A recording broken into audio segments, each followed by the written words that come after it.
ಮಕ್ಕಳೇ, ಜೈ ಶ್ರೀರಾಮ್. ನಾವಿವತ್ತು ಗಣಿತದಲ್ಲಿ ಸಂಕಲನದ ಬಗ್ಗೆ ತಿಳ್ಕೊಳ್ಳಿಕ್ಕಿದ್ದೇವೆ ಮಕ್ಕಳೇ. ಆದರೆ ಯಾವ ಸಂಕಲನ ಮಕ್ಕಳೇ? ಇದು ದಶಕ ಸಹಿತ ಸಂಕಲನ. ಕಳೆದ ಅವಧಿಯಲ್ಲಿ ನಾವು ತಿಳ್ಕೊಂಡದ್ದು ದಶಕ ರಹಿತ ಸಂಕಲನ ಅಂದ್ರೆ ಏನು? ಬಿಡಿ ಸ್ಥಾನದ ಅಂಕಿಗಳನ್ನು ಕೂಡಿಸುವಾಗ, ಹತ್ತರ ಸ್ಥಾನದ ಅಂಕಿಗಳನ್ನು ಕೂಡಿಸುವಾಗ ಹೇಗಿತ್ತು ಉತ್ತರಗಳು? 0, 1, 2, 3, 4, 5, 6, 7, 8, 9 ಇಲ್ಲಿ ತನಕ ಕೂಡಿಸುವಾಗ ಇಲ್ಲಿಯವರೆಗಿನ ಅಂಕಿಗಳು ಮಾತ್ರ ಬರೋದನ್ನು ನಾವು ಸಂಕಲನದಲ್ಲಿ ನೋಡಿದ್ದೇವೆ ಅಲ್ವಾ? ಆದರೆ ಇವತ್ತಿನ ತರಗತಿ ಹಾಗಲ್ಲ ಮಕ್ಕಳೇ.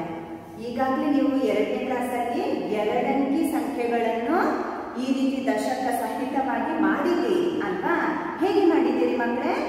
ಹೌದು, ಬಿಡಿ ಸ್ಥಾನದಲ್ಲಿ 9ಕ್ಕಿಂತ ಹೆಚ್ಚು ಅಂದ್ರೆ ಏನು?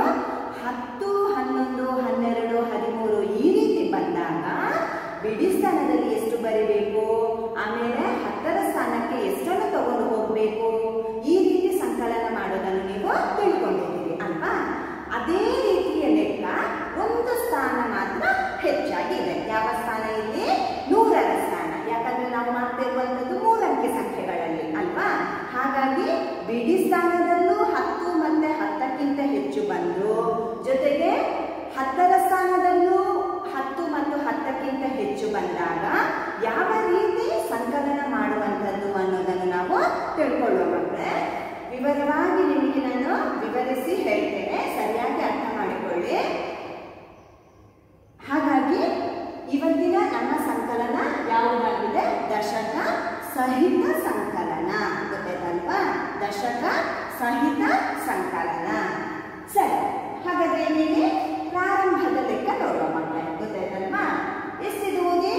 628 ಕೂಡಿಸು 134. ಹಾಗಾಗಿ ಇದರ ಅರ್ಥ ಏನು? 628ಕ್ಕೆ 134 ಕೂಡಿಸಿ. 628 ಎನ್ನುವಂಥದ್ದು ಸಂಕಲ್ಯ, 134 ಎನ್ನುವಂಥದ್ದು ಸಂಕಲನ. ಈ ಸಂಕಲ್ಯ ಮತ್ತೆ ಸಂಕಲನವನ್ನು ಒಟ್ಟುಗೂಡಿಸಿದಾಗ ಬರುವಂತಹ ಮೊತ್ತ ಎಷ್ಟು ಅಂತ ನಾವು ಕಂಡು ಹುಡುಕಬೇಕು. ಸರಿ, ಹಾಗಾಗಿ ಪ್ರಾರಂಭಕ್ಕೆ ನಿಮಗೆ ಸ್ಥಾನಗಳ ಪಟ್ಟಿಯಲ್ಲಿ ಲೆಕ್ಕಗಳಿದೆ. ಗೊತ್ತಾಯ್ತಲ್ವಾ? ಯಾಕಂದ್ರೆ ಈ ಅಂಕಿಗಳಿಗೆ ಅವುಗಳಲ್ಲೇ ಆದಂತಹ ಸ್ಥಾನ ಇದೆ ಅಲ್ವಾ? ಸ್ಥಾನವೂ ಇದೆ, ಆ ಸ್ಥಾನಕ್ಕೆ ಅನುಗುಣವಾಗಿ ಸ್ಥಾನ ಬೇರೆ ಕೂಡ ಇದೆ. ಹಾಗಾಗಿ ಅದೇ ಪ್ರಕಾರವಾಗಿ ಅದೇ ರೀತಿ ಕ್ರಮಬದ್ಧವಾಗಿ ನಾವು ಹೋಗ್ಬೇಕಾಗ್ತದೆ. ಸರಿ ಮಕ್ಕಳೇ, ಈಗ ಇಲ್ಲಿ ಪ್ರಾರಂಭದ ಸ್ಥಾನ ಬೆಲೆ ಪಟ್ಟಿಯಲ್ಲಿ ಏನ್ ಮಾಡ್ಬೇಕಾಗ್ತದೆ? ಈ ಅಂಕಿಗಳನ್ನು ನಾವು ಒಮ್ಮೆ ಬರೀಬೇಕು. ಗೊತ್ತಾಯ್ತಲ್ವಾ? ಯಾವತ್ತು ಪ್ರಾರಂಭಕ್ಕೆ ಸಂಕಲ್ಯವೇ ಬರ್ತದೆ, ಹಾಗಾಗಿ ಅದನ್ನು ಮೇಲ್ಭಾಗದಲ್ಲೇ ಬರೀಬೇಕು. ಎಷ್ಟು ಸಂಖ್ಯೆ? 628. ಸಂಕಲಕ ಯಾವುದು? 134. ಸರಿ, ಇದಿಷ್ಟನ್ನು ಸಂಕಲಕ ಬರ್ತಾ ಇದೆ. ಉತ್ತರ ಇಲ್ಲಿ ಕಂಡುಕೊಳ್ಳುವ ಮುಂಚೆ ನಾವು ಇಲ್ಲಿ ಗುಂಪುಗಳಲ್ಲಿ ಒಮ್ಮೆ ಮಾಡಲಿಕ್ಕಿದೆ ಮಕ್ಕಳೇ. ಗೊತ್ತಾಯ್ತಲ್ವಾ? ನಿಮಗೆ ನಾನು ಒಂದು ಅವಧಿಯಲ್ಲಿ ಕಾರ್ಡುಗಳ ಬಗ್ಗೆ ವಿವರಿಸಿದ್ದೆ, ನೆನಪಿದೆಯಲ್ವಾ? ಸಂಖ್ಯೆಗಳಿಗೆ ಅನುಗುಣವಾಗಿ 100ರ ಕಾರ್ಡು, 10ರ ಕಾರ್ಡು, 1ರ ಕಾರ್ಡು ಅಲ್ವಾ? ಆಮೇಲೆ 100ರ ಕಾರ್ಡು, 10ರ ಕಾರ್ಡು, 1ರ ಕಾರ್ಡುಗಳಿಗೆ ಸಮಾನಾಗಿ ಸಂಖ್ಯೆಗಳನ್ನು ಜೋಡಿಸುವಂಥದ್ದು. ಈ 2 ರೀತಿಯ ಲೆಕ್ಕಗಳನ್ನು ನಿಮಗೆ ಒಂದು ಅವಧಿಯಲ್ಲಿ ನಾನು ವಿವರಿಸಿದ್ದೆ, ನೆನಪಿದೆ ಅಲ್ವಾ? ಹೇಗೆ ನೋಡಿ ಕಾರ್ಡುಗಳನ್ನು ಮಾಡಿದ್ದೀರಿ ನೀವು? ರೌಂಡ್ ಶೇಪ್ ಅಲ್ಲಿ ಏನ್ ಮಾಡಿದ್ದೀರಿ? 100ರ ಸ್ಥಾನದ್ದು ತಗೊಂಡಿದ್ದೀರಿ, 100 ಅನ್ನುವಂಥದ್ದನ್ನು ತಗೊಂಡಿದ್ದೀರಿ. ಚೌಕದಲ್ಲಿ 10ನ್ನು ತಗೊಂಡಿದ್ದೀರಿ, ತ್ರಿಭುಜದ ಒಳಗೆ 1ನ್ನು ತಗೊಂಡಿದ್ದೀರಿ ಅಲ್ವಾ? ನಾವಿಲ್ಲಿ ಆಕೃತಿಯನ್ನು ಮಾಡೋದು ಬೇಡ, ಆದ್ರೆ 100, 10, 1 ಇದನ್ನು ನಾವಿಲ್ಲಿ ಈಗ ಗುಂಪಲ್ಲಿ ಬರೀಲಿಕ್ಕಿದೆ ಮಕ್ಕಳೇ. ಸರಿ ಅಲ್ವಾ? ಸರಿ, ಈಗ ಪ್ರಾರಂಭ ಇರುವಂಥದ್ದು ಯಾವುದು? ಇಲ್ಲಿ ಬಿಡಿ ಸ್ಥಾನದಿಂದ ನಾವು ಶುರು ಮಾಡುವಂಥದ್ದು. ಹಾಗಾಗಿ ಬಿಡಿ ಸ್ಥಾನದಲ್ಲಿ ಇರುವಂಥದ್ದು 8 ಅಲ್ವಾ? ಹಾಗಿದ್ದಾಗ ಬಿಡಿ ಸ್ಥಾನದಲ್ಲಿ ನಾವು ಇಲ್ಲಿ 8 ಬಿಡಿಗಳನ್ನು ಹಾಕಬೇಕಾಗ್ತದೆ. ಬಿಡಿಗಳಿಗೆ ಹೇಗೆ ಹಾಕುವಂಥದ್ದು? 1 ಅನ್ನುವ ರೀತಿಯಲ್ಲಿ ಬರೆಯುವಂಥದ್ದು. ಸರಿ, ಹಾಗಾದ್ರೆ ನಾನು ಇಲ್ಲಿ ಎಷ್ಟು ಬಿಡಿಗಳನ್ನು ಹಾಕಬೇಕು? 8. ಹೌದಾ? 1, 2, 3, 4, 5, 6, 7, 8. ಸರಿ ಆಯ್ತಾ? 8 ಬಿಡಿಗಳಾಯಿತು. ನೆಕ್ಸ್ಟ್ ಇರುವಂಥದ್ದು 10ರ ಸ್ಥಾನ. 10ರ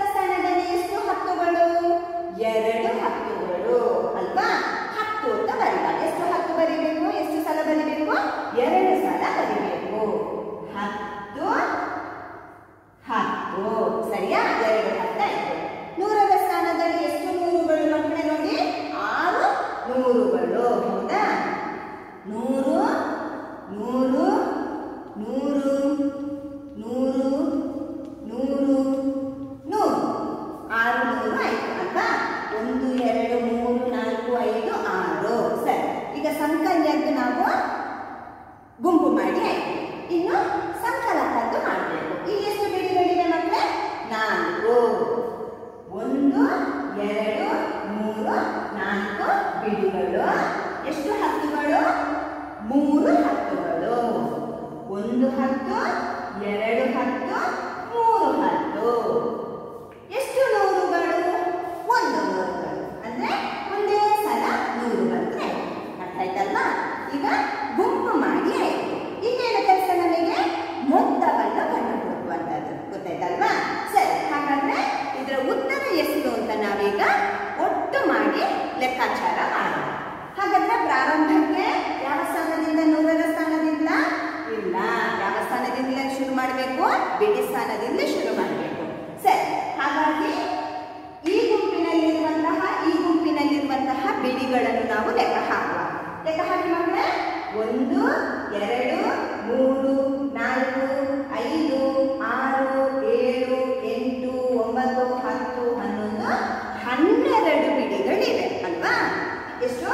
12 ಬಿಡಿಗಳಿವೆ ಮಕ್ಕಳೇ. ಹಾಗಂತ ಹೇಳಿಕೊಂಡು 2 ಅಂಕಿಗಳನ್ನು ಕೂಡ ಇಲ್ಲಿ ಬರೀಲಿಕ್ಕೆ ಆಗ್ತದಾ? ಇಲ್ಲ. ಈಗಾಗಲೇ 2ನೇ ಕ್ಲಾಸಲ್ಲಿ ಇದನ್ನು ತಿಳ್ಕೊಂಡಿದ್ದೀರಿ ಅಲ್ವಾ? ಇಲ್ಲಿ ಎಷ್ಟು ಸ್ಥಾನಗಳಿವೆ? 2 ಸ್ಥಾನ ಇದೆ. ಬಿಡಿಯೂ ಇದೆ, ಜೊತೆಗೆ ಹತ್ತು ಇದೆ ಅಲ್ವಾ? ಬಿಡಿ ಸ್ಥಾನದಲ್ಲಿ ಬಿಡಿಯನ್ನು ಮಾತ್ರ ನಾವು ಬರಿಬೇಕು. 10ರ ಸ್ಥಾನದಲ್ಲಿರುವ ಅಂಕಿಯನ್ನು 10ರ ಸ್ಥಾನಕ್ಕೆ ತಗೊಂಡು ಹೋಗಿ ಅಲ್ಲಿ ಲೆಕ್ಕಾಚಾರ ಮಾಡಬೇಕು ಅಲ್ವಾ? ಹಾಗಿದ್ದಾಗ ಇಲ್ಲಿ ಎಷ್ಟು ಹತ್ತು ಇದೆ ಮಕ್ಕಳೇ ನೋಡಿ? 1 10. ಎಷ್ಟು ಬಿಡಿಗಳು? 2 ಬಿಡಿಗಳು. ಹಾಗಿದ್ದಾಗ ಈ 1 10 ಎಲ್ಲಿ ಹೋಗ್ತದೆ? 10ರ ಸ್ಥಾನಕ್ಕೆ ಹೋಗ್ತದೆ ಅಲ್ವಾ? ಲೆಕ್ಕ ಮಾಡಿ. 1 2 3 4 5 6 7 8 9 10. ಈ 10 ಎನ್ನುವಂಥದ್ದು ಎಲ್ಲಿ ಬರ್ತದೆ? 10ರ ಸ್ಥಾನಕ್ಕೆ ಬರ್ತದೆ. ಹಾಗಾದ್ರೆ ಬಿಡಿಗಳಾಗಿ ಎಷ್ಟು ಉಳಿತು ಮಕ್ಕಳೇ? 2. ಎಷ್ಟು? 1 2. ಸರಿಯಾ? ಹಾಗಿದ್ದಾಗ ಬಿಡಿ ಸ್ಥಾನಕ್ಕೆ ಬಿಡಿಗಳನ್ನು ಮಾತ್ರ ತಂದೆವು. 10ರ ಸ್ಥಾನದಲ್ಲಿದ್ದಂತಹ 10ರ ಸ್ಥಾನಕ್ಕೆ ತಗೊಂಡು ಹೋಗುವಂತಹ 1 10ನ್ನು 10ರ ಸ್ಥಾನಕ್ಕೆ ತಂದೆವು ಅಲ್ವಾ? ಹಾಗಿದ್ದಾಗ ಇಲ್ಲಿ ಇರುವ ಹತ್ತುಗಳನ್ನು ಕೂಡಿಸಿ ಜೊತೆಗೆ ಬಿಡಿ ಸ್ಥಾನದಿಂದ ಬಂದಂತಹ 1 10ನ್ನು ಕೂಡಿಸಿ ನಾವಿಲ್ಲಿ ಒಟ್ಟು ಎಷ್ಟು ಹತ್ತುಗಳು ಅಂತ ಬರೀಬೇಕು. ಹೌದಾ? ಲೆಕ್ಕ ಮಾಡುವಲ್ಲ. ಹಾಗಾದ್ರೆ ಈಗ ಮೊದಲು ಎಷ್ಟು ಹತ್ತುಗಳಿತ್ತು ನೋಡಿ?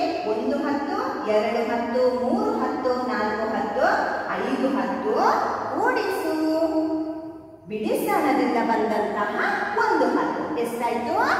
6 ಹತ್ತುಗಳಾಯ್ತು. ಸರಿಯಾ? 5 10 ಕೂಡಿಸು 1 10 6 10. ಹಾಗಿದ್ದಾಗ ಎಷ್ಟು? 6 10ನ್ನು ನಾವು ಬರೀಬೇಕು. 1 10 2 10 3 10 4 10 5 10 6 10. ಸರಿ ಅಲ್ವಾ? ಸರಿ, ಇಲ್ಲಿಗ ನಮಗೆ 10ಕ್ಕಿಂತ ಜಾಸ್ತಿ ಇಲ್ಲಿ ಬರಲಿಲ್ಲ, ಲೆಕ್ಕಾಚಾರದಲ್ಲಿ ಬರಲಿಲ್ಲ ಅಲ್ವಾ? 6 10ಕ್ಕೆ ಮುಟ್ಟಿದೆ. ಹಾಗಿದ್ದಾಗ ಇಲ್ಲಿರುವ ಹೆಚ್ಚುವರಿಯನ್ನು ಈಚೆ ತಗೊಂಡು ಹೋಗ್ಲಿಕ್ಕಿದೆಯಾ? ಇಲ್ಲ ಅಲ್ವಾ? ಅದು ಇದೆ. ಇನ್ನೊಂದು ಲೆಕ್ಕದಲ್ಲಿ ವಿವರಿಸ್ತೇನೆ. ಸರಿ, ಹಾಗಿದ್ದಾಗ ಇಲ್ಲಿ 100ರ ಸ್ಥಾನದಲ್ಲಿ ಎಷ್ಟಿದೆ ಅಂತ ಲೆಕ್ಕ ಹಾಕಿ ಎಷ್ಟು ನೂರುಗಳು ಅಂತ ನಾವಿಲ್ಲಿ ಬರೀಬೇಕಾಗ್ತದೆ. 100 2 3 4 500 600 700. ಎಷ್ಟಾಯ್ತು ಮಕ್ಕಳೇ? 700 ಆಯ್ತು. 100 200 300 400 500 600 700. ಸರಿ ಅಲ್ವಾ? ಹಾಗಿದ್ದಾಗ 700ಗಳು 6 10ಗಳು ಎಷ್ಟು ಬಿಡಿಗಳು? 2 ಬಿಡಿಗಳು. ಸರಿ ಅಲ್ವಾ? ಇಷ್ಟು ಮೊತ್ತ ನಮಗೆ ಸಿಕ್ಕಿತು. ಸರಿ, ಈಗ ಇಲ್ಲಿ ಗುಂಪುಗಳಲ್ಲಿ ಇದೆ ಮಕ್ಕಳೇ. ಇದನ್ನು ನಾವು ಸಂಖ್ಯೆಯಲ್ಲಿ ಬರಿಬೇಡುವಾ? ಹೌದಲ್ವಾ? ನಿಮಗೆ ಗಟ್ಟಿ ಮಾಡಿಕೊಳ್ಬೇಕಾದ್ದು ಕಂಬಸಾಲಲ್ಲಿ ಬರೆದಂತಹ ಲೆಕ್ಕಗಳಲ್ಲಿ ನೀವು ಸಂಕಲನ ಮಾಡೋದನ್ನು ಗಟ್ಟಿ ಮಾಡಿಕೊಳ್ಬೇಕು. ಆದರೆ ಅದು ಬರುವುದು ಹೇಗೆ, ಅದರ ಗುಂಪುಗಳಲ್ಲಿ ಅದನ್ನು ಹೇಗೆ ಮಾಡುವಂಥದ್ದು ಅನ್ನೋದನ್ನು ಉದಾಹರಣೆಯಾಗಿ ನಾನಿಲ್ಲಿ ಕೊಟ್ಟಿರುವಂಥದ್ದು. ನಿಮಗೆ ಈ ಉದಾಹರಣೆ ಗೊತ್ತಾದರೆ ಖಂಡಿತ ನೀವು ಮತ್ತೆ ಲೆಕ್ಕಗಳನ್ನು ಚೆನ್ನಾಗಿ ಮಾಡಲಿಕ್ಕೆ ತಪ್ಪಿಲ್ಲದೆ ಮಾಡಲಿಕ್ಕೆ ಅಭ್ಯಾಸ ಮಾಡಿ. ಸರಿ, ಈಗ ನಮ್ಮಲ್ಲಿ ಇಲ್ಲಿ ಉತ್ತರ ಬಾಕಿ ಆಗಿದೆಲ್ಲ ಬರೀಲಿಕ್ಕೆ ಮುಂದವನ್ನು. ಹೌದು, ಹೇಗೆ ಬರೆಯುವ ಮಕ್ಕಳೇ ನೋಡಿ. 8 × 4 ಎಷ್ಟು ಅಂತಾಯ್ತು ಆಗ ಲೆಕ್ಕ ಮಾಡುವಾಗ 12 ಅಲ್ವಾ. 12ರಲ್ಲಿ ಎಷ್ಟು ಬಿಡಿಗಳು? 2 ಬಿಡಿಗಳು. ಈ ಒಂದು 10ನ್ನು ಏನ್ ಮಾಡುವಂಥದ್ದು ಮಕ್ಕಳೇ? ಇಲ್ಲಿ ತರುವಂಥದ್ದು ಅಲ್ವಾ. ನಾವು ಈ ರೀತಿ ಲೆಕ್ಕ ಮಾಡುವಾಗ ಒಂದನ್ನು ತರೋದು ಅಂತ ನಾವು ಮಾಮೂಲಿ ಭಾಷೆಯಲ್ಲಿ, ಸಾಮಾನ್ಯ ಭಾಷೆಯಲ್ಲಿ ಮಾತನಾಡುವಂಥದ್ದು ಆಯ್ತಾ. 8 × 4 12 ಗೊತ್ತಿದೆ ಅಲ್ವಾ. 8 ಮನಸ್ಸಲ್ಲಿ, ಕೈಯಲ್ಲಿ 4. 8 9 10 11 12 ಹೌದಲ್ವಾ. ಸರಿ, ಈಗ 2 ಬಿಡಿಗಳು. ಒಂದು 10 ಈಚೆ ಬರ್ತದೆ, ಹಾಗಾಗಿ ಇಲ್ಲಿ 1 ಅಂತ ಬರೀಬೇಕು. 1 10 10ರ ಸ್ಥಾನಕ್ಕೆ ಬಂದಿರುವಂಥದ್ದು ಅಲ್ವಾ. ಸರಿ, 3 × 2 5 5 × 1 6 ಸರಿ ಅಲ್ವಾ. ಇಷ್ಟು 10ಗಳು? 6 10ಗಳು. ಇಲ್ಲಿಂದ 6 × 1 7. ಎಷ್ಟು ನೂರುಗಳು? 7 ನೂರುಗಳು. ಸ್ಥಾನಗಳ ಪಟ್ಟಿಯಲ್ಲಿ ಕೇವಲ ಸಂಖ್ಯೆಗಳನ್ನು ಮಾತ್ರ ಬರೆದು ನಾವು ಕೂಡಿಸುವುದಾದ್ರೆ ಈ ರೀತಿ ಬರ್ತದೆ. 100 10 1 ಈ ರೀತಿ ಕಾಡುಗಳಿಗೆ ಅನುಸಾರವಾಗಿ ನಾವು ಗುಂಪುಗಳಲ್ಲಿ ಲೆಕ್ಕಾಚಾರ ಮಾಡೋದಾದ್ರೆ ಈ ರೀತಿ ಮಾಡಬೇಕಾಗ್ತದೆ ಮಕ್ಕಳೇ, ಗೊತ್ತಾಯ್ತಲ್ವಾ. ಆದ್ರೆ ಬಿಡಿ ಸ್ಥಾನದಿಂದ ಬಂದಿರುವಂತದನ್ನು ಸರಿಯಾಗಿ ಅಲ್ಲಿ ಬರ್ದಿರ್ಬೇಕು, ಅಲ್ಲೇ ಮೆನ್ಷನ್ ಮಾಡಿರ್ಬೇಕು. ಇಲ್ಲಿ ಕೂಡ ಹಾಗೆ ಆಯ್ತಾ. ಆದ್ರೆ ನಾನು ಅಲ್ಲಿ ಹೇಳಿದಾಗೆ ನಾವು ಮಾಮೂಲಿ ಭಾಷೆಯಲ್ಲಿ ಒಂದನ್ನು ತರೋದು ಹಾಗೆ ಹೇಳುವಂಥದ್ದು, ಗೊತ್ತಾಯ್ತಲ್ವಾ. ಸರಿ, ಅದು ನಿಮಗೆ ಇನ್ನು ಕಂಬಸಾಲಲ್ಲಿ ಲೆಕ್ಕಾಚಾರ ಮಾಡುವಾಗ ಗೊತ್ತಾಗ್ತದೆ. ಇದಿಷ್ಟು ಅರ್ಥ ಆಯ್ತು ಅಲ್ವಾ. ಇಲ್ಲಿಗ ಇದು ನಿಮಗೆ 2ನೇ ಕ್ಲಾಸಲ್ಲೇ ಬಂದಿದೆ. ಬಿಡಿ ಸ್ಥಾನದಲ್ಲಿ 10 ಮತ್ತೆ 10ಕ್ಕಿಂತ ಹೆಚ್ಚು ಬಂದಾಗ 10ರ ಸ್ಥಾನಕ್ಕೆ ಹೇಗೆ ತರೋದು ಅಂತ ಆಲ್ರೆಡಿ ಗೊತ್ತಾಗಿದೆ ಅಲ್ವಾ. ಕಳೆದ ವರ್ಷ ತಿಳ್ಕೊಂಡಿದ್ದೀನಿ. ಸರಿ, ಇನ್ನೊಂದು ಲೆಕ್ಕ ಇದೆ ಮಕ್ಕಳೇ, ಅದನ್ನು ಕೂಡ ನಾನೀಗ ವಿವರಿಸಿ ನಾನು ನಿಮಗೆ ಹೇಳ್ತೇನೆ. ಮಕ್ಕಳೇ ನೋಡಿ, 2ನೇ ಲೆಕ್ಕ 487 ಕೂಡಿಸು 247. ಇಲ್ಲಿ ನಾನು ಬರೆದಿದ್ದೇನೆ ಸ್ಥಾನ ಬೆಲೆ ಪಟ್ಟಿಯಲ್ಲಿ 487 ಕೂಡಿಸು 247. ಸರಿ, ಈಗ ಗುಂಪುಗಳಲ್ಲಿ ಅದನ್ನು ನಾವು ವಿಂಗಡಿಸಿ ಬರೆಯುವ ಮಕ್ಕಳೇ. ಎಷ್ಟು ಬಿಡಿಗಳು? 7 ಬಿಡಿಗಳು. ಲೆಕ್ಕ ಹಾಕಿ ನೀವು ಕೂಡ. 1 2 3 4 5 6 7 ಬಿಡಿಗಳಾಯಿತು. ಎಷ್ಟು ಹತ್ತುಗಳು ಮಕ್ಕಳೇ? 8 ಹತ್ತುಗಳು. 1 2 3 4 5 6 7 8 ಹತ್ತುಗಳು. ಎಷ್ಟು ನೂರುಗಳು? 4 ನೂರುಗಳು. 1 2 3 4 ನೂರುಗಳು. ಹೌದಲ್ವಾ. ಸರಿ, ಸಂಕಲ್ಯ ಆಯಿತು. ಈಗ ಸಂಕಲನ. ಎಷ್ಟು ಬಿಡಿಗಳು? 7 ಬಿಡಿಗಳು. ಪುನಃ 7 ಇಲ್ಲಿ ಬಿಡಿಗಳಾಗಿದೆ. 1 2 3 4 5 6 7 ಬಿಡಿಗಳಾಯಿತು ಅಲ್ವಾ. ಎಷ್ಟು ಹತ್ತುಗಳು? 4 ಹತ್ತುಗಳು. 1 10 2 10 3 10 4 10. ಎಷ್ಟು ನೂರುಗಳು? 2 ನೂರುಗಳು. 1 100 2 100 ಅಂದ್ರೆ ಎಷ್ಟಾಯ್ತು? 200. 200 ಅಂದ್ರೆ 200, 700 ಅಂದ್ರೆ 700, 500 ಅಂದ್ರೆ 500. ಹತ್ತುಗಳಲ್ಲಿ ಹೇಗೆ ಬರ್ತದ ಹಾಗೆ 100ರ ಸ್ಥಾನದಲ್ಲಿ ನೂರುಗಳು ಕೂಡ ಅದೇ ರೀತಿ ಬರಬಾರದು. ಸರಿ, ಈಗ ನಾವೇನ್ ಮಾಡ್ಬೇಕು? ಮೊತ್ತ ಕಂಡುಕೊಳ್ಬೇಕು ಅಲ್ವಾ. ಬಿಡಿ ಸ್ಥಾನದಿಂದ ಶುರು ಮಾಡುವ ಮಕ್ಕಳ ಲೆಕ್ಕ ಹಾಗೆ 1 2 3 4 5 6 7 8 9 10 11 12 13 14 ಬಿಡಿಗಳಿವೆ. 14 ಬಿಡಿಗಳಂದ್ರೆ 1 10 4 ಬಿಡಿಗಳು. ಹೌದಾ? 14 ಅಂದ್ರೆ 1 10 4 ಬಿಡಿಗಳು. ಹಾಗಿದ್ದಾಗ ನಾನು ಎಷ್ಟಕ್ಕಿಲ್ಲಿ 1 2 3 4 5 6 7 8 9 10 ಇಲ್ಲಿ ತನಕ ನಾನು ದುಂಡು ಸುತ್ತಬೇಕು ಅಲ್ವಾ. ಈ 1 10 ಏನಾಯ್ತು ಮಕ್ಕಳೇ? ಯಾವ ಸ್ಥಾನಕ್ಕೆ ಬರ್ತದೆ? 10ರ ಸ್ಥಾನಕ್ಕೆ ಬರ್ತದೆ. ಬಿಡಿಗಳಾಗಿ ಎಷ್ಟು ಉಳಿಯಿತು? 1 2 3 4 ಸರಿ ಅಲ್ವಾ. 4 ಬಿಡಿಗಳು. 1 2 3 4. ಸರಿ, ಇನ್ನು ನಾವು 10ರ ಸ್ಥಾನದಲ್ಲಿ ಎಷ್ಟು ಹತ್ತುಗಳಿವೆ ಅಂತ ನಾವು ಲೆಕ್ಕ ಮಾಡೋಣ. ಮೊದಲೇ ಎಷ್ಟು ಹತ್ತುಗಳಿತ್ತು ನೋಡಿ. 1 2 3 4 5 6 7 8 9 10 11 12 ಹತ್ತುಗಳು ಮೊದಲೇ ಇತ್ತು. ಈ 12 ಹತ್ತುಗಳಿಗೆ ಬಿಡಿ ಸ್ಥಾನದಿಂದ ಬಂದಂತಹ ಒಂದು ಹತ್ತು. 12 ಕೂಡಿಸು ಈ ಒಂದು 10 ಸೇರಿದಾಗ ಎಷ್ಟಾಯ್ತು ಮಕ್ಕಳೇ? 13. ಎಷ್ಟು? 13. 13 ಹತ್ತುಗಳಂದ್ರೆ ಎಷ್ಟಾಯ್ತು ಮಕ್ಕಳೇ? ಅದರ ಅರ್ಥ ಏನು? 13 ಹತ್ತುಗಳಂದ್ರೆ 130. ಎಷ್ಟು? 130. ನೋಡಿ, 10, 20, 30, 40, 50, 60, 70, 80, 90, 100, 110, 120, 130 ಅಲ್ವಾ? 13 ಹತ್ತುಗಳಂದ್ರೆ ಎಷ್ಟು? 130. ಈ 130 ಗಮನಿಸಿ ಮಕ್ಕಳೇ, ಎಷ್ಟು ಸ್ಥಾನಗಳಿದೆ? 2 ಸ್ಥಾನವಾ? ಇಲ್ಲ, 3ರ ಸ್ಥಾನವೂ ಇದೆ. ಇದು ಬಿಡಿ, ಇದು 10, ಇದು 100. ಹೌದಾ? ಸರಿ, ಈಗ ನಾವೀಗ ಬರಬೇಕಾದ್ದು 10ರ ಸ್ಥಾನಕ್ಕೆ ಅಲ್ವಾ? ಹಾಗಿದ್ದಾಗ ನಾವು ಈ ಎಷ್ಟನ್ನು ತಗೊಳ್ಬೇಕು? 30 ಮಾತ್ರ ತಗೊಳ್ಬೇಕು. ಅಂದ್ರೆ 3 10 ಮಾತ್ರ ತಗೊಳ್ಬೇಕು. ಇದು ಎಷ್ಟು 100 ಇಲ್ಲಿ? 100. 100 10ರ ಸ್ಥಾನದಲ್ಲಿ ಬರೀಲಿಕ್ಕಿದೆಯಾ? ಆಗ್ತದಾ? ಇಲ್ಲ ಅಲ್ವಾ? ಈ 100 ಅನ್ನುವಂಥದ್ದು ಯಾವ ಸ್ಥಾನಕ್ಕೆ ಹೋಗ್ಬೇಕು? 100ರ ಸ್ಥಾನಕ್ಕೆ ಹೋಗ್ಬೇಕು. ಅರ್ಥ ಆಯ್ತಲ್ವಾ? ಹಾಗಾಗಿ ಈ 100 ಅನ್ನುವಂಥದ್ದು ಯಾವ ಸ್ಥಾನಕ್ಕೆ ಬರ್ತದೆ? 100ರ ಸ್ಥಾನಕ್ಕೆ ಬರ್ತದೆ. ಹಾಗಿದ್ದಾಗ 3 ಹತ್ತುಗಳನ್ನು ಮಾತ್ರ ಇಲ್ಲಿ ಬರಿಬೇಕು ಅಲ್ವಾ? 1 10, 2 10, 3 10. ಅರ್ಥ ಆಯ್ತಲ್ವಾ? ನೋಡಿ, 2, 3, 4, 5, 6, 7, 8, 9, 10. ಇಲ್ಲಿ 10 ಹತ್ತುಗಳಂದಾಗ 100 ಆಯ್ತು. ಆ 100 100ರ ಸ್ಥಾನಕ್ಕೆ ಬರ್ತದೆ. ಉಳಿದ 3 ಹತ್ತುಗಳು ಇಲ್ಲಿ 10ರ ಸ್ಥಾನದಲ್ಲಿ ಉಳಿತದೆ ಅಲ್ವಾ? ಸರಿ, ಇನ್ನು ಏನು ಕೆಲಸ? 100ರ ಸ್ಥಾನದಲ್ಲಿ ಎಷ್ಟು 100 ಇದೆ ಅಂತ ನಾವು ಲೆಕ್ಕಾಚಾರ ಮಾಡುವಂಥದ್ದು. ಎಷ್ಟಿದೆ ಮಕ್ಕಳೇ? ಮೊದಲೇ ಎಷ್ಟಿತ್ತು ನೋಡಿ? 100, 200, 300, 400, 500, 600. 600ಕ್ಕೆ 10ರ ಸ್ಥಾನದಿಂದ ಬಂದಂತಹ 100. ಎಷ್ಟಾಯ್ತು ಮಕ್ಕಳೇ? 600 ಕೂಡಿಸು 700. ಎಷ್ಟು ಸಲ 100 100 ಬರಿಬೇಕು ನಾನು? 7 ಸಲ ಬರಿಬೇಕು. 1, 2, 3, 4, 5, 6, 7. ಸರಿ ಅಲ್ವಾ? ಗುಂಪುಗಳಲ್ಲಿ ಬಂದಾಗ ಈ ರೀತಿ 700ಗಳು, 3 ಹತ್ತುಗಳು, 4 ಬಿಡಿಗಳು. ಸರಿ, ಈಗ ಸ್ಥಾನ ಬೆಲೆ ಪಟ್ಟಿಯಲ್ಲಿ ನಾವು ಮೊದಲಿನ ಲೆಕ್ಕ ಮಾಡಿದ ಹಾಗೆ ಮಾಡುವ ಮಕ್ಕಳೇ. 7 ಕೂಡಿಸಿ 7 ಎಷ್ಟು? 14 ಅಲ್ವಾ? 14ರಲ್ಲಿ ಬಿಡಿ ಸ್ಥಾನದನ್ನು ಮಾತ್ರ ಬರೆದು 1 10 ಎಲ್ಲಿ ಹೋಗ್ತದೆ? 10ರ ಸ್ಥಾನಕ್ಕೆ ಹೋಗ್ತದೆ.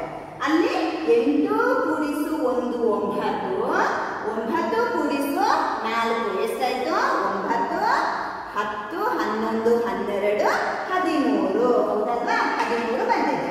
ಈ 13ರಲ್ಲಿ 3 ಮಾತ್ರ ಇಲ್ಲಿ ತಗೊಳ್ಳೋದು ಅಲ್ವಾ? ಈ ದಶಕದಲ್ಲಿ ಇದೀಗ 13 ತಗೊಂಡಾಗ ನೋಡಿ ಇದೇನಾಗ್ತದೆ? ದಶಕ ಅಲ್ವಾ? 1 10. 1 10 ಅಂತ ಹೇಳಿದ್ರೆ ಇಲ್ಲಿ ಬರುವಾಗ ಸ್ಥಾನಕ್ಕೆ ಅದು ಸ್ಥಾನದ ಬೆಲೆಗೆ ನಾವಲ್ಲಿ ಅದನ್ನು ಸಮಾನವಾಗಿ ನೋಡಿದಾಗ 100 ಅಂತ ಗೊತ್ತಾಯ್ತಲ್ವಾ? ಈ ಒಂದು ಏನಾಗ್ತದೆ? 100ರ ಸ್ಥಾನಕ್ಕೆ ಬರ್ತದೆ. ಆಮೇಲೆ ಇಲ್ಲಿ ಈ 1 ಮತ್ತೆ ಈ 2 ಅಂಕಿಗಳನ್ನು ಕೂಡಿಸುವಂಥದ್ದು. 4, 4, 1, 5, 5, 2, 7. ಸರಿ ಅಲ್ವಾ? ಇಲ್ಲಿ 700, 3 10, 4 ಬಿಡಿಗಳು ಅಂದ್ರೆ 487 ಕೂಡಿಸು 247 ಅಂದ್ರೆ 734 ನಮಗೆ ಮೊತ್ತವಾಗಿ ಸಿಕ್ಕಿತು. ಅರ್ಥ ಆಯ್ತಲ್ವಾ ಮಕ್ಕಳೇ? ಈಗ ನೀವು 2 ಹಂತಗಳನ್ನು ಮಾಡಿದ್ದೀರಿ. ಬಿಡಿ ಸ್ಥಾನ 10ರ ಸ್ಥಾನ ಗೊತ್ತಿದೆ ಅಲ್ವಾ? ಇಲ್ಲಿ 1 ಸ್ಥಾನ ಹೆಚ್ಚು ಅಷ್ಟೇ. ಇಲ್ಲಿ ಕೂಡ ನಾವು ಈ ರೀತಿ ಕಂಬ ಸಾಲಲ್ಲಿ ಲೆಕ್ಕ ಮಾಡುವಾಗ 1 ತರುವುದು ಅಂದ್ರೆ ಹೇಳುವಂಥದ್ದು. ನಾನು ಆಗ ಹೇಳಿಕೊಟ್ಟೆ ಅಲ್ವಾ? ಅದೇ ರೀತಿ ಅದು ಇನ್ನು ನಿಮಗೆ ಕಂಬ ಸಾಲಲ್ಲಿ ಲೆಕ್ಕ ಮಾಡುವಾಗ ನಿಮಗೆ ಇನ್ನು ಗೊತ್ತಾಗ್ತದೆ ಮಕ್ಕಳೇ. ಸರಿ, ಇದಿಷ್ಟು ಈಗ ನೋಡಿದೆವು. ಇನ್ನು ಸ್ವಲ್ಪ ನಾವು ಮೊನ್ನೆಯ ಲೆಕ್ಕ ವಿಸ್ತರಿಸಿ ಬರ್ತದನ್ನು ನೋಡಿದ್ದೇವೆ ಅಲ್ವಾ? ವಿಸ್ತರಿಸಿ ಕೂಡಿಸಿದ್ದನ್ನು ನೋಡಿದ್ದೇವೆ. ಅದೇ ರೀತಿ ದಶಕ ಸಹಿತದಲ್ಲಿ ಕೂಡ ವಿಸ್ತರಿಸಿ ಬರೆಯುವಂಥದ್ದಿದೆ. ಅದು ಸ್ವಲ್ಪ ನೋಡುವ ಮಕ್ಕಳೇ. ಇಲ್ಲಿ ವಿಸ್ತರಿಸಿ ಬರೆಯುವಂಥದ್ದು ಹೇಗೆ? ವಿಸ್ತರಿಸಿ ಬರೆಯುವಂಥದ್ದು ಈಗಾಗಲೇ ನಿಮಗೆ ಗೊತ್ತಾಗಿದೆ ಅಲ್ವಾ? ಯಾವ ಅಂಕಿ ಯಾವ ಸ್ಥಾನದಲ್ಲಿದೆಯೋ ಆ ಅಂಕಿಯ ಸ್ಥಾನ ಬೆಲೆಯನ್ನು ಬರೆಯುವಂಥದ್ದು. ಮಾಡುವಂಥದ್ದು ಕೂಡಿಸುವಂಥದ್ದು, ಸರಿ ಅಲ್ವಾ? ಈಗ ಸಂಖ್ಯೆ ಯಾವ್ದು ಮಕ್ಕಳೇ? 799 ಕೂಡಿಸು 168. ಸ್ಥಾನದಲ್ಲಿ ಪಟ್ಟಿಯಲ್ಲಿ ಬರೆದಿದ್ದೇನೆ.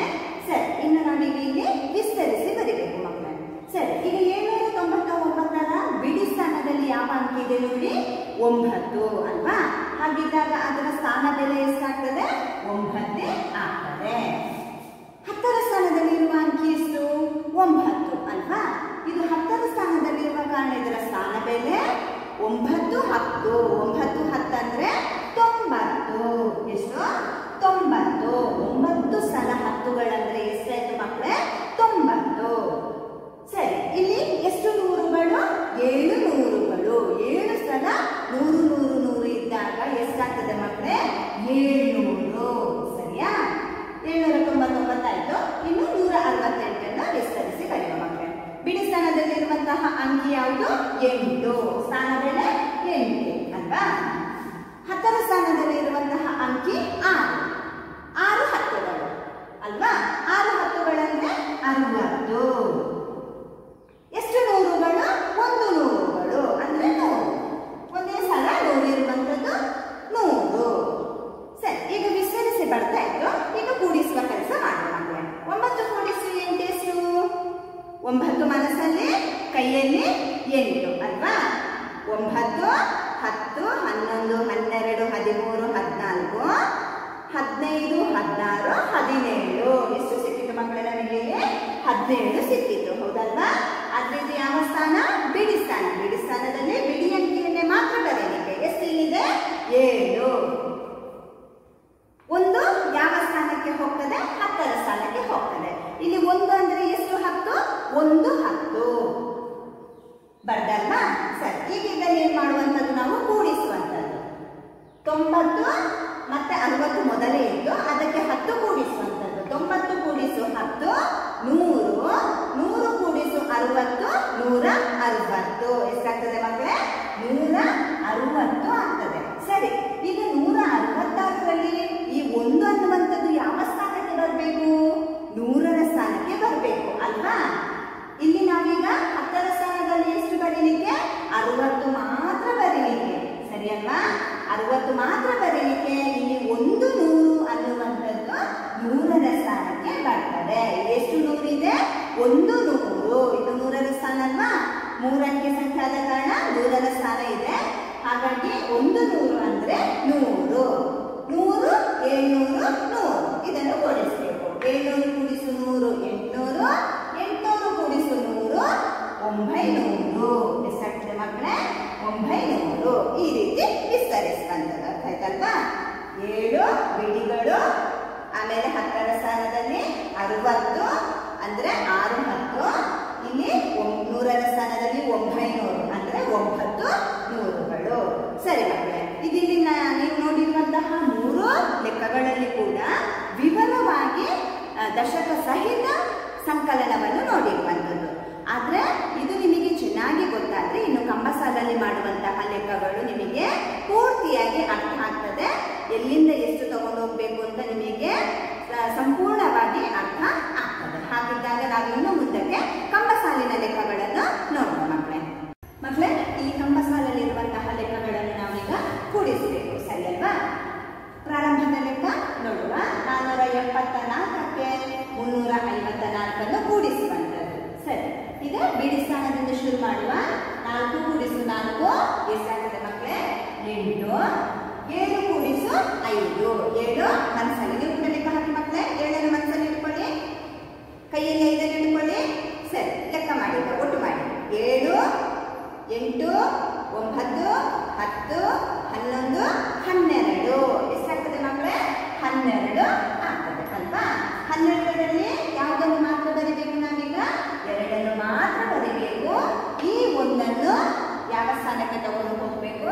100ರ ಸ್ಥಾನಕ್ಕೆ ತಗೊಂಡು ಹೋಗ್ಬೇಕು. ಅಂದ್ರೆ 1 100 ಅನ್ನುವಂಥದ್ದು ಇಲ್ಲಿಗೆ ಸೇರಿ ಆಯ್ತಾ? 1 ಬರುದಂದ್ರೆ 3 ಬರುದು ಅಂತ ಅರ್ಥ. ಆದ್ರೆ ನಾವು ಇಲ್ಲೇನೋ ಆಗ್ಲೇ ಹೇಳಿದೆ ನಾನು, ಏನು ಅಂತ ತರೋದು? 1 ತರೋದು ಅಂತ ನಾವು ಮಾಮೂಲಿ ಭಾಷೆಯಲ್ಲಿ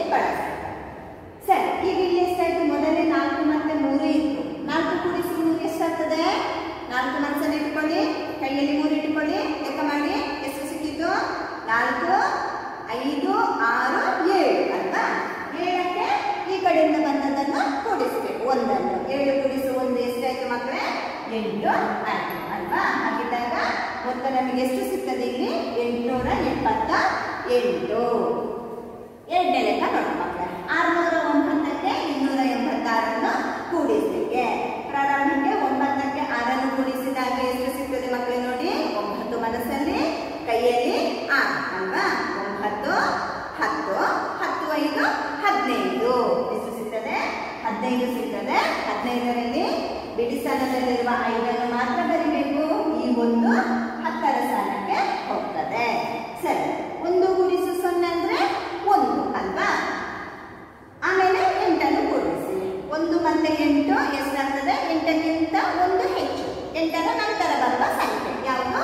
9. 6 ಕೂಡಿಸು 2 8. 6 7 8. ಮಕ್ಕಳೇ, ನೀವು ಕೂಡ ಹೀಗೆ ಸೈಡಲ್ಲಿ ಬರ್ಕೊಳ್ಬಹುದು. ಆಯ್ತಾ? ಈ ರೀತಿ ಬರ್ಕೊಳ್ಬಹುದು, ಏನು ಸಮಸ್ಯೆ ಇಲ್ಲ. ನಿಮಗೆ ಹೇಗೆ ಅನುಕೂಲ ಆಗ್ತದೋ ಆ ರೀತಿ ಲೆಕ್ಕಗಳನ್ನು ಮಾಡಿ. ಸರಿ, ಈಗ 3ನೇ ಲೆಕ್ಕ ನೋಡುವ. 738 ಕೂಡಿಸು 167. 8 8 ಎಷ್ಟಾಗ್ತದೆ? 16 ಅಲ್ವಾ. ನೀವು ಇದನ್ನೆಲ್ಲ ಅಭ್ಯಾಸ ಮಾಡಿರ್ಬೋದು. 2 2 4 3 3 6 7 7 7 14 5 5 10 6 6 12 9 9 18 ಈ ರೀತಿಯ 2ನೇ ಕ್ಲಾಸಲ್ಲಿ ಸ್ವಲ್ಪ ಅಭ್ಯಾಸ ಮಾಡಿದ್ದೀರಿ ಅಲ್ವಾ. ಹಾಗಿದ್ದಾಗ ಇಲ್ಲಿ 8 ಕೂಡಿಸಿ 8 ಎಷ್ಟಾಗ್ತದೆ ಮಕ್ಕಳೇ? 16. 16ರಲ್ಲಿ 6 ಮಾತ್ರ ಇಲ್ಲಿ ಬಂದು ಈ 1 10 10ರ ಸ್ಥಾನಕ್ಕೆ ಹೋಗ್ತದೆ ಅಲ್ವಾ. ಇಲ್ಲಿಗ 1 3 6 ಇದೆ ಮಕ್ಕಳೇ. ಆಯ್ತಾ? 1 3 6 ಇದೆ. ಇಲ್ಲಿ ಗಮನಿಸಿ ಮಕ್ಕಳೇ, ಈ 1 3 6ರಲ್ಲಿ ದೊಡ್ಡ ಅಂಕಿ ಯಾವುದಿದೆ ನೋಡಿ? 6 ಅಲ್ವಾ.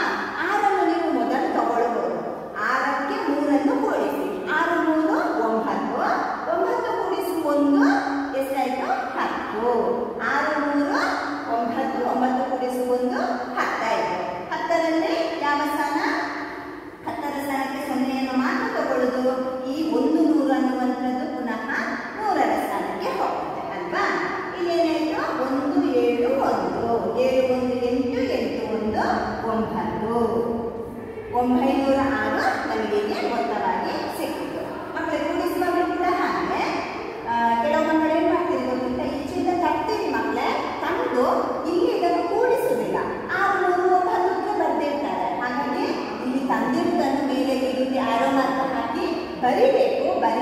ಪ್ಲಸ್ ಅದನ್ನೇ ಕೂಡಿಸಬೇಕು. ಗೊತ್ತಾಯ್ತಲ್ವಾ? ಅದನ್ನು ಬಿಟ್ಟು ಬಿಡ್ತಾರೆ ಕೆಲವು ಮಕ್ಕಳು ಅರ್ಜೆಂಟಲ್ಲಿ. ಹಾಗಿದ್ದಾಗ ಅದನ್ನು ಮರಿಯಾಗಿ ನೀವನ್ನೇ ಕೂಡಿಸಿಕೊಳ್ಬೇಕು. ಅರ್ಥ ಆಯ್ತಲ್ವಾ?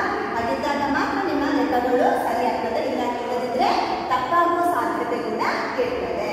ಆಮೇಲೆ ಕೂಡಿಸುವಾಗಲೂ ಕೂಡ ಹಾಗೆ ಸಣ್ಣ ಅಂಕಿಗೆ ದೊಡ್ಡ ಅಂಕಿಯನ್ನು ಕೂಡಿಸುವ ಬದಲು ದೊಡ್ಡ ಅಂಕಿಗೆ ಸಣ್ಣ ಅಂಕಿಯನ್ನು ಕೂಡಿಸಬೇಕು. ಗೊತ್ತಾಯ್ತಲ್ವಾ ಮಕ್ಕಳೇ? ನೋಡಿ, ಈ ಲೆಕ್ಕದಲ್ಲಿ ನಾನು ಅದನ್ನೇ ಹೇಳಿರುವಂಥದ್ದು.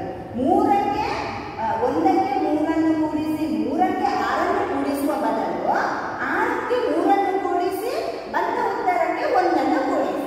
ನಿಮ್ಮ ಇಷ್ಟದಲ್ಲಿ ಹೇಗೂ ನೀವು ಅಲ್ಲಿ ಹೊಂದಾಣಿಕೆ ಮಾಡಿಕೊಳ್ಬಹುದು. ದೊಡ್ಡ ಅಂಕಿಗೆ ಸಣ್ಣ ಅಂಕಿಯನ್ನು ಕೂಡಿಸಿದ್ರೆ ಬೇಗ ಕೂಡಿಸುವ ಕೆಲಸ ಆಗ್ತದೆ. ಗೊತ್ತಾಯ್ತಲ್ವಾ? ಈಗ 4ನೇ ಲೆಕ್ಕ. 4ನೇ ಲೆಕ್ಕ ನಿಮಗೆ ಮಕ್ಕಳೇ. ಗೊತ್ತಾಯ್ತಲ್ವಾ? ಇದಕ್ಕೆ ಹೇಳಿದ ಪಾಠ ನೀವು ಚೆನ್ನಾಗಿ ನೋಡಿದ್ದೀರಿ, ಚೆನ್ನಾಗಿ ಅರ್ಥ ಮಾಡಿಕೊಂಡಿದ್ದೀರಿ ಅಂತ ಇದ್ರೆ ನೀವು ಈ ಲೆಕ್ಕಗಳನ್ನು ಖಂಡಿತ ಮಾಡ್ತೀರಿ. ಗೊತ್ತಾಯ್ತಲ್ವಾ? ಈ 4ನೇ ಲೆಕ್ಕ ನಿಮಗೆ ಗೃಹಪಾಠದಲ್ಲಿ ಪ್ರಶ್ನೆಯನ್ನು ಬರ್ಕೊಳ್ಬೇಕು. 554 ಕೂಡಿಸಿ 297. ಎಲ್ಲ ಲೆಕ್ಕಗಳನ್ನು ಪ್ರಾರಂಭಕ್ಕೆ ಮಾಡಿದ ಎಲ್ಲ ಲೆಕ್ಕಗಳನ್ನು ಚೆನ್ನಾಗಿ ಅರ್ಥ ಮಾಡಿಕೊಂಡು ಈ ಲೆಕ್ಕವನ್ನು ನೀವೇ ಮಾಡಬೇಕು. ಅಪ್ಪ ಅಮ್ಮನಿಗೆ ತೋರಿಸ್ಬೇಕು. ಅಪ್ಪ ಅಮ್ಮನಿಂದ ವೆರಿ ಗುಡ್ ಅಂತ ಹೇಳಿಸ್ಕೊಳ್ಬೇಕು ಮಕ್ಕಳೇ. ಗೊತ್ತಾಯ್ತಲ್ವಾ? ಪೋಷಕರೇ ಮಕ್ಕಳು ಸರಿಯಾಗಿ ಮಾಡ್ತಾರೆ, ಖಂಡಿತ ಮಾಡ್ತಾರೆ. ಅವರಿಗೆ ನೀವು ವೆರಿ ವೆರಿ ಗುಡ್ ಕೊಟ್ಟು ಏನಾದ್ರಲ್ಲಿ ಐಸ್ ಕ್ರೀಮ್ ಚಾಕ್ಲೇಟ್ ಏನಾದರೂ ಕೊಡುವ ಕೆಲಸ ಮಾಡಿ. ಸರಿ ಅಲ್ವಾ? ಮಾಡ್ತಿರಲ್ವ ಮಕ್ಕಳೇ? ಒಂದು ವೇಳೆ ಗೊತ್ತಾಗದಿದ್ರೆ ಇಂತಹ ಲೆಕ್ಕಗಳನ್ನು ಇನ್ನಷ್ಟು ಲೆಕ್ಕಗಳನ್ನು ಮಾಡ್ತಾ ಅಪ್ಪ ಅಮ್ಮನ ಜೊತೆ ಕೇಳಿ ಮಕ್ಕಳೇ. ಆದ್ರೆ ಇದು ದಶಕ ರಹಿತದಷ್ಟು ಸುಲಭ ಇಲ್ಲ, ಸುಲಭದ ಲೆಕ್ಕಗಳೇ. ಆದ್ರೆ ನೀವು ಇಲ್ಲಿ 10 ಮತ್ತು 10ಕ್ಕಿಂತ ಜಾಸ್ತಿ ಬಂದಾಗ ಆ ಕಡೆ ತಗೊಂಡು ಹೋಗುವುದನ್ನು ಮಾತ್ರ ಮರೆಯದೆ ನೆನಪಲ್ಲಿ ಇಟ್ಟುಕೊಳ್ಬೇಕು. ಹಾಗಿದ್ದಾಗ ನಿಮಗೆ ಎಲ್ಲ ಲೆಕ್ಕಗಳು ಸುಲಭವಾಗಿ ಬರ್ತದೆ. ಅರ್ಥದಲ್ವಾ? ಹಾಗಾಗಿ ಈ 1 ವಾರಗಳ ಕಾಲ ನೀವು ದಶಕ ಸಹಿತ ಸಂಕಲನವನ್ನೇ ನಿಮ್ಮ ಗೃಹಪಾಠದಲ್ಲಿ, ಸ್ಲೇಟಲ್ಲಿ, ಪಾಠ ಪುಸ್ತಕದಲ್ಲಿ, ಜೊತೆಗೆ ಚೌಕ ಪುಸ್ತಕದಲ್ಲೂ ಕೂಡ ಪ್ರತಿದಿನ 5 ಲೆಕ್ಕಗಳನ್ನು ಮಾಡಬೇಕು ಮಕ್ಕಳೇ. ಗೊತ್ತಾಯ್ತಲ್ವಾ? ಪೋಷಕರು ಕೊಡ್ತಾರೆ. ಆ ಪೋಷಕರು ಕೊಟ್ಟಂತಹ ಲೆಕ್ಕಗಳನ್ನು ನೀವು ಮಾಡಬೇಕು. ನಾನು ಕೂಡ ಕೊಡ್ತೇನೆ ಮಕ್ಕಳೇ, ನಿಮಗೆ ಕೆಲವು ಲೆಕ್ಕಗಳನ್ನು ಮಾಡಲಿಕ್ಕೆ ಕೊಡ್ತೇನೆ, ಚೆನ್ನಾಗಿ ಮಾಡಬೇಕು, ಸರಿ ಅಲ್ವಾ? ಇನ್ನು ಮುಂದಿನ ಅವಧಿಯಲ್ಲಿ ನಾವು ಭೇಟಿಯಾಗುವ. ವಂದನೆಗಳು.